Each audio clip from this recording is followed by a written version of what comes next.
This video is going to take us through setting up a steady state example using WASP. It's going to look at a 10 segment system starting up at segment 10 upstream, going all the way down to segment 1 downstream. There'll be a point source discharge that's coming into segment 9. We're going to look at, under a critical condition, the impacts of this point source's discharge on dissolved oxygen, doing a simple Streeter-Phelps calculation. So all we're going to be looking at is BOD, DO, and water temperature being predicted by the model. The segments are broken out. Here are the lengths, the widths, the information that's going to go into the model. You'll see that we'll be using a spreadsheet that's available from the course materials that has this information in that we'll be cutting and pasting into it.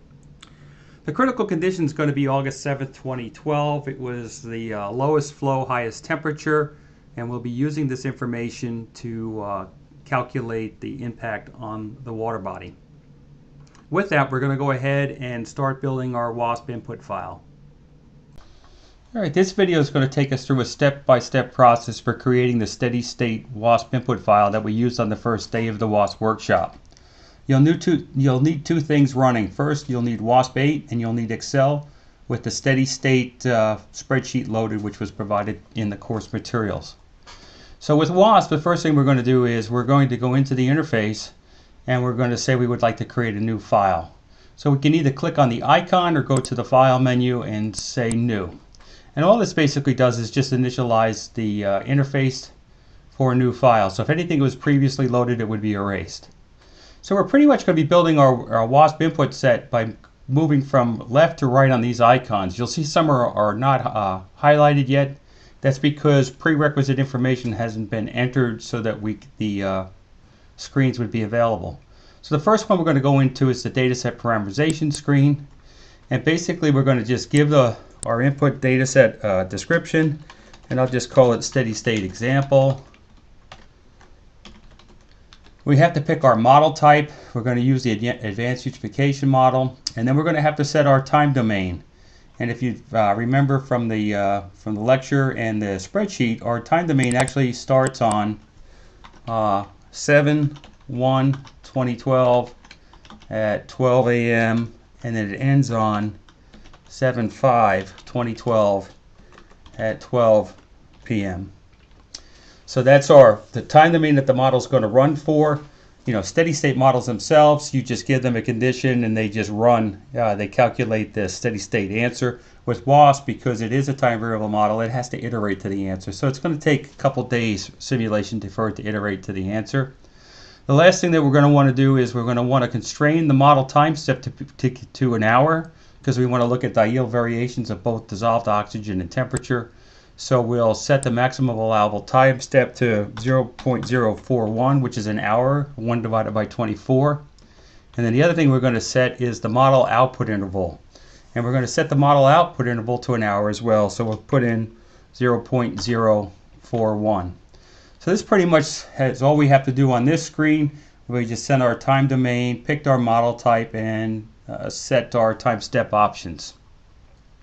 The next thing that we need to do is you'll see the icon next to the dataset screen open up and turn blue, and that's the system screens. And this is the state variables that we're going to use. And we're going to use 6 of them in our example. So I'm just going to hit insert to get 6 rows, and then I'll go back and I'll define which ones I want. That's going to be dissolved oxygen. We're going to be using 2 BOD groups.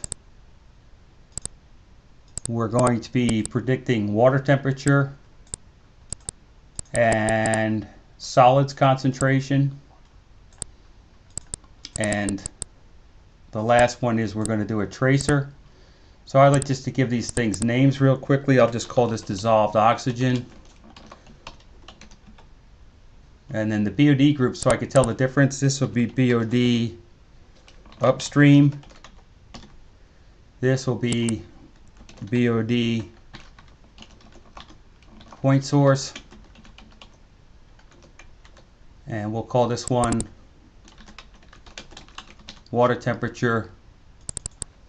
We could call this solids, and then I'm going to call this one tracer. We are using the bacteria state variable, but it's also going to be easily used as a tracer if we don't put any kinetic information in. So once we're done with this screen, we're going to click OK. Alright, we're going to continue on with the development of the WASP input file for the steady state example. The next thing we're going to do is we're going to define our segments. I've gone side by side with the WASP interface and our spreadsheet, our steady state spreadsheet file opened up. You'll notice that I'm on the segments tab. And what we're going to do now is just define the segmentation into the interface. That's done by clicking on the segments tab. And you'll see that we have 10 segments. So we'll insert 10 rows, and then we can either type the information in here or we can actually just copy and come over and paste it in. Now, one of the things about copying and pasting in here is your text fields cannot have any blank lines into it, because the tool actually tries to parse the information out to put it into other columns, which you'll see in a second as we go on to another field. And then we have to set the transport mode. Now, the transport mode is what kind of flow function algorithm we're going to use to transport the water from that segment. In our case here, we're going to use kinematic wave for all of them, so we would just set all of these things to kinematic wave. Or if you just highlight it once and if you hit K, it'll just set them all to kinematic wave. So that pretty much will set everything we need for the segments. Also on the segmentation screen is the initial conditions. If we actually wanted to put the initial conditions in for the state variables that we defined, we could.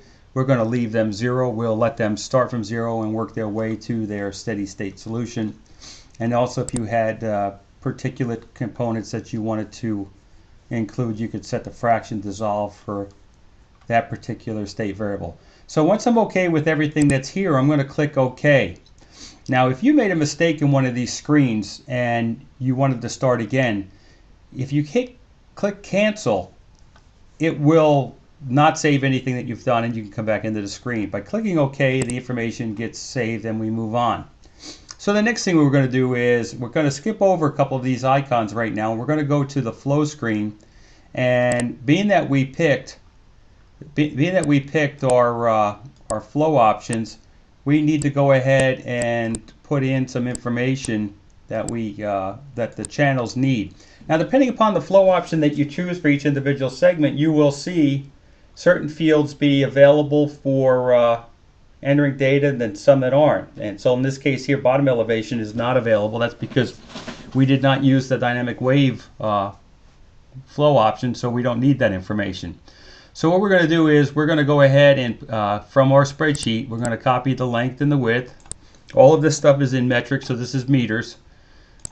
I'll come over here and then I'll just hit paste, and that information gets pasted down. So here's the case where we took 2 columns, we pasted it into one, but it was smart enough to parse it out and to put into the other columns. We'll go ahead and we'll do the same thing for slope, minimum depth, initial depth. So we'll cut and we'll paste that in. So all of that information comes in, and then the last thing that we need to do is the depth multiplier, which is also the initial depth, and that gets pasted in. We won't be doing any of this other stuff because it is a steady state simulation, so we won't have variability in velocity or depth as a function of changes in flow. We'll let the model calculate the volume from the initial conditions that we gave it. So that pretty much defines the channel geometries. The last step that we need to do will be to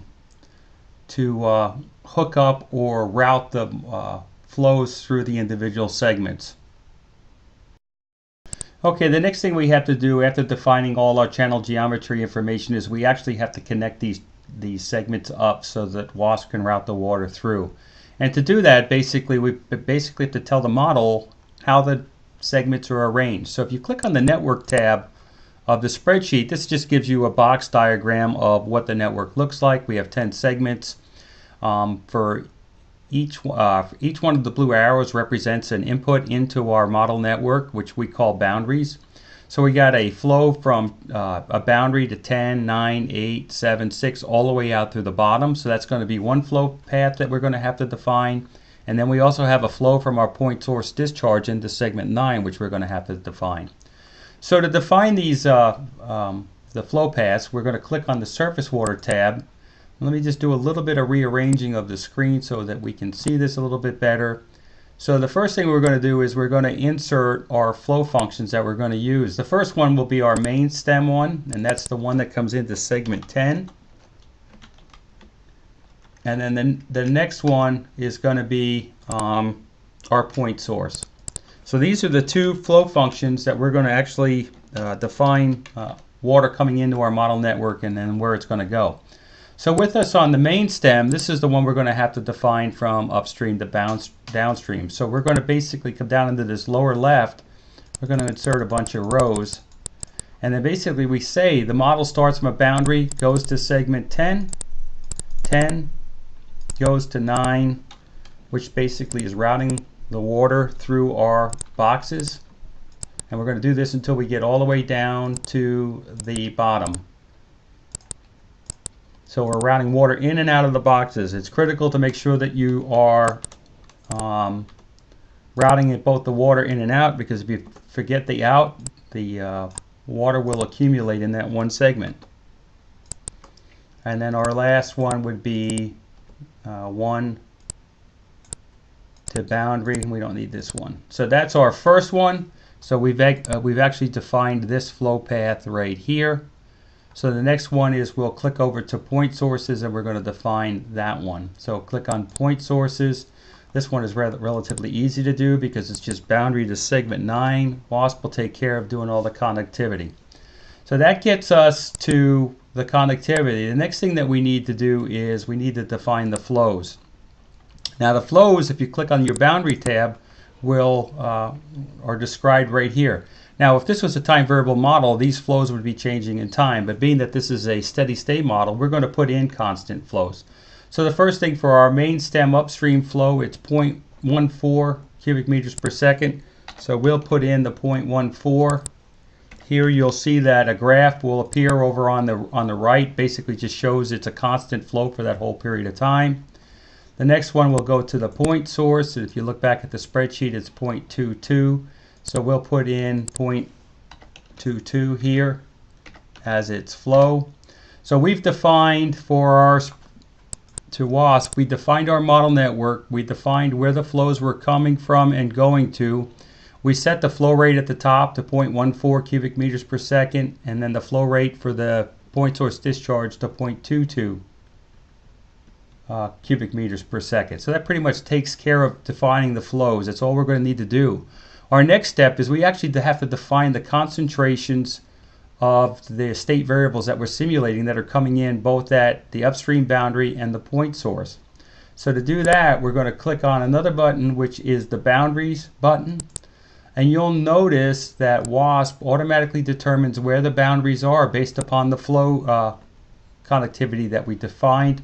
We have one at a downstream, which we're not going to be concerned with because we know our flows don't reverse. So the model will predict what's coming out here. We will not define one here, but we will have to define the concentrations for each one of the state variables for each of the flow input boundaries. So to see those, let me just shrink this down a little bit. If you click on the boundaries tab where the flows were, we have the concentrations associated with it. So let's go ahead and define the upstream boundary first, which is this one. We've already provided the flow. The next thing we need to do is provide the concentration. So at our critical condition, the concentration of dissolved oxygen up there is 5. The upstream BOD concentration is also 5 milligrams per liter. For a BOD 2 point source, we don't have any contribution there, so its concentration would be 0. The water temperature up at the top is 20.6, so we'll put in the water temperature. And again, just like the flows, you can see the graph popping up over on the right, and that's just showing that we're going to use the same concentration the whole time. Solids concentration coming in is 3 milligrams per liter. And then for our tracer is going to be 0 up there. So next we have to define the concentrations for our point source. So for dissolved oxygen, it is 7. So we're going to set that to 7 milligrams per liter. We will not set an upstream BOD because it's not contributing to that state variable, but we will set a BOD point source concentration of 120 milligrams per liter. And then we'll set a water temperature. The water temperature is 27 degrees coming out of the pipe. We'll set a solids concentration of 5. And then the last thing that we'll do is we'll set a tracer concentration of 100. Basically, I use 100 because it's like 100%. And if you look anywhere in the model network, whatever that number is, that's the percent contribution from the point source at that period of time. So that's how we define the boundaries. It's relatively simple to do, and you'll see later on in a larger class example that you can do a lot of very powerful things here. So with that, we have defined so far now our number of segments. We've connected the segments. We defined how we're going to move flows. We've defined the flow rates and the concentrations associated with those flows. Okay, the next step is we're going to have to define some environmental time functions, some information for things like solar radiation, air temperature, dew point, information that is needed for it to make the calculations.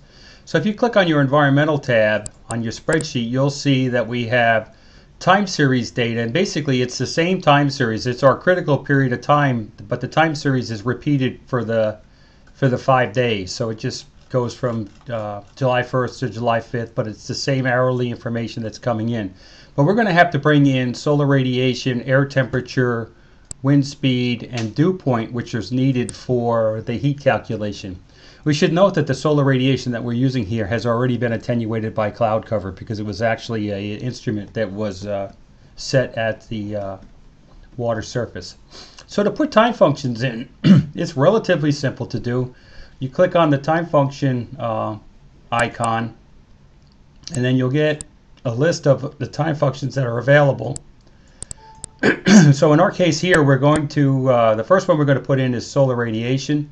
So we're going to click the Used tab, and then we're going to come down here, and what we'll do is we'll go over to Excel, and we will copy these 3 rows, the date, the time, and the value for the whole period of time. We'll just copy it and come over here and just paste it in. So there's our time function that's put in. You can see it's the same time function for the whole period of time. And then we'll do the same thing for the next one, which is air temperature. So we will copy that as well. And then we'll go over here to the time functions, and we'll find air temperature. And you'll notice that there's multiple time functions for some of these environmental conditions. That's because you can use more than one of them, because you'll see in a second that we'll assign which time function is going to be used by which segment. So there's air temperature. The next one's going to be wind speed. Do the same thing, copy it, come over here, find wind speed, which is right here, and paste it. So there's wind. And then the last one is dew point. We'll copy that, and then we'll come over here, and then we'll find dew point, and we'll paste that in as well. There is one other time function that we have to set, and that is one just for to be used in the light model. This will be covered more in the light lecture, but I'm just going to set the fraction daily light to 1 because it's not going to try to fit a curve to it. It'll just be constant, because you'll notice in our solar radiation we do have the nighttime values here. So that's pretty much how the time functions work, and you can see whether it's 1 day, 100 days, hourly or daily or whatever. Putting this information in is relatively easy. So that's in. Now that the time functions are in, we have to go over to a segment parameter screen, and we have to assign the time functions to the appropriate segment. So in our case here, I'm just going to expand this screen. And so this is the segment parameter screen.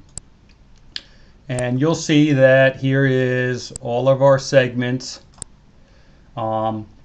and here are parameters. And you'll notice that for air temperature, we can either put a multiplier in, a constant air temperature, or we can assign a time function to it. So for the temperature, we're not doing temperature, we're going to predict it, but for air temperature, we're going to say yes, we want to use it. Yes, we will assign it to a time function.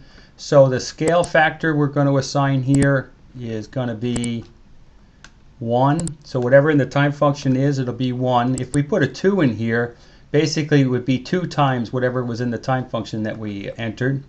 And if you remember, there was up to 4 time functions for air temperature. We're only using 1, so we're going to tell this one to use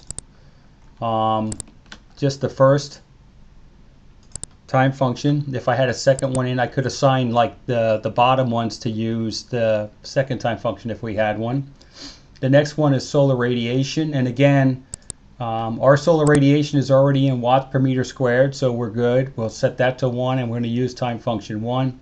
So you actually can set both of these at the same time if you want to by just holding the shift key down and selecting what you want. Hit fill, calculate, set it to 1. Wind speed, same thing. We'll use that, and we'll set that to 1. And then the last one is dew point, and we'll do the same thing there, and we'll set it to 1. So all we basically we're basically just doing some hooking stuff up here that we're just setting for each individual segment. We're saying for air temperature, for segment 1, we're going to have a scale factor of 1, but we want you to use the time function one that was defined back over here. So if we go back to time functions and we go to air temperature, it is these values that it'll use for the air temperature for that segment. And we could have entered more of these time functions and assigned them back over to the parameters. So that's pretty much how you define environmental conditions and assign them spatially in segments. Okay, the next step is we're going to have to define some environmental time functions, some information for things like solar radiation, air temperature, dew point, information that is needed for it to make the calculations. So if you click on your environmental tab on your spreadsheet, you'll see that we have time series data, and basically it's the same time series. It's our critical period of time, but the time series is repeated for the 5 days. So it just goes from July 1st to July 5th, but it's the same hourly information that's coming in. But we're going to have to bring in solar radiation, air temperature, wind speed, and dew point, which is needed for the heat calculation. We should note that the solar radiation that we're using here has already been attenuated by cloud cover because it was actually an instrument that was set at the water surface. So to put time functions in, it's relatively simple to do. You click on the time function icon, and then you'll get a list of the time functions that are available. So in our case here, we're going to, the first one we're going to put in is solar radiation. So we're going to click the Used tab, and then we're going to come down here, and what we'll do is we'll go over to Excel, and we will copy these 3 rows, the date, the time, and the value for the whole period of time. We'll just copy it and come over here and just paste it in. So there's our time function that's put in. You can see it's the same time function for the whole period of time. And then we'll do the same thing for the next one, which is air temperature. So we will copy that as well. And then we'll go over here to the time functions, and we'll find air temperature. And you'll notice that there's multiple time functions for some of these environmental conditions. That's because you can use more than one of them, because you'll see in a second that we'll assign which time function is going to be used by which segment. So there's air temperature. The next one's going to be wind speed. Do the same thing, copy it, come over here, find wind speed, which is right here, and paste it. So there's wind. And then the last one is dew point. We'll copy that, and then we'll come over here, and then we'll find dew point, and we'll paste that in as well. There is one other time function that we have to set, and that is one just for to be used in the light model. This will be covered more in the light lecture, but I'm just going to set the fraction daily light to 1 because it's not going to try to fit a curve to it. It'll just be constant, because you'll notice in our solar radiation we do have the nighttime values here. So that's pretty much how the time functions work, and you can see whether it's 1 day, 100 days, hourly or daily or whatever. Putting this information in is relatively easy. So that's in. Now that the time functions are in, we have to go over to a segment parameter screen, and we have to assign the time functions to the appropriate segment. So in our case here, I'm just going to expand this screen, and so this is the segment parameter screen. And you'll see that here is all of our segments, and here are parameters. And you'll notice that for air temperature, we can either put a multiplier in, a constant air temperature, or we can assign a time function to it. So for the temperature, we're not doing temperature, we're going to predict it, but for air temperature, we're going to say yes, we want to use it. Yes, we will assign it to a time function. So the scale factor we're going to assign here is going to be 1. So whatever in the time function is, it'll be 1. If we put a 2 in here, basically it would be 2 times whatever was in the time function that we entered. And if you remember, there was up to 4 time functions for air temperature. We're only using 1, so we're going to tell this one to use just the first time function. If I had a second one in, I could assign like the bottom ones to use the second time function if we had one. The next one is solar radiation, and again, our solar radiation is already in watts per meter squared, so we're good. We'll set that to 1, and we're going to use time function 1. So you actually can set both of these at the same time if you want to, by just holding the shift key down and selecting what you want. Hit fill, calculate, set it to 1. Wind speed, same thing. We'll use that, and we'll set that to 1. And then the last one is dew point, and we'll do the same thing there, and we'll set it to 1. So all we basically we're basically just doing some hooking stuff up here, that we're just setting for each individual segment. We're saying for air temperature, for segment 1, we're going to have a scale factor of 1, but we want you to use the time function one that was defined back over here. So if we go back to time functions and we go to air temperature, it is these values that it'll use for the air temperature for that segment. And we could have entered more of these time functions and assigned them back over to the parameters. So that's pretty much how you define environmental conditions and assign them spatially in segments. The next step that we have to do to build our steady state input file is we need to set the kinetic constants. To do so, you would click on the Erlenmeyer flask, which will bring up the constant screen. You'll notice that the constant screen is actually broken down into functional groups, and depending upon what you're simulating, information will be available in these functional groups. We do not have any nutrient state variables being simulated.